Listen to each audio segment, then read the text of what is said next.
And live from Rochester, we have with us David K. Johnston on the broadcast. As always, David, thanks so much for making time for us. How do you interpret this conditional agreement, and what are the implications for the broader war at the moment?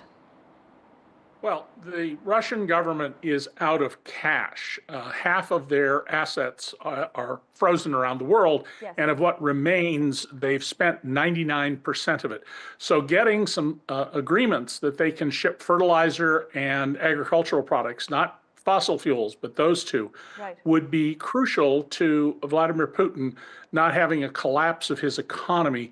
And I don't think that the Ukrainians are giving up much here. The Russians moved their fleet away from Crimea because the Ukrainians had been so successful with water-based drones and other attacks on Russian ships.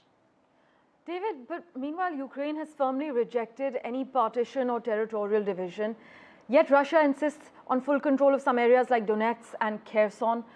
At this point, how likely is it that the US might mediate an agreement that includes territorial concessions despite Zelensky's opposition?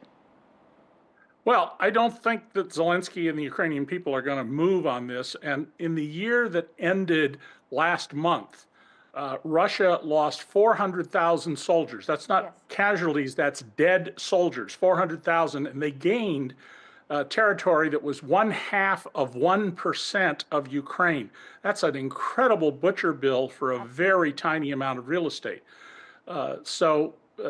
Russia is in need of a break here to rebuild its military. They are down to having donkey carts deliver food and munitions to the front. And so if the Europeans step up, Ukraine will do better in the near term here in the war against Russia over its invasion. Also, Trump mentioned the possibility of easing sanctions on Russia, as you briefly touched upon it as well, including facilitating agricultural exports. But given Ukraine's strong opposition to this, how do you see the balance between US diplomacy and Kyiv's concerns over weakening sanctions? Well, it's very clear that Donald Trump is aligned himself with the Kremlin, which to any American is rather shocking that the U.S. would ever do this, against Ukraine. He's made statements either today or yesterday further denigrating NATO, the North Atlantic Treaty Organization, and talking about seizing by force Canada and Greenland. All of those point to Donald's support for the dictator in Moscow. And the question now is, are European countries recognizing the statements of Putin about his desire to put back the old Soviet Union?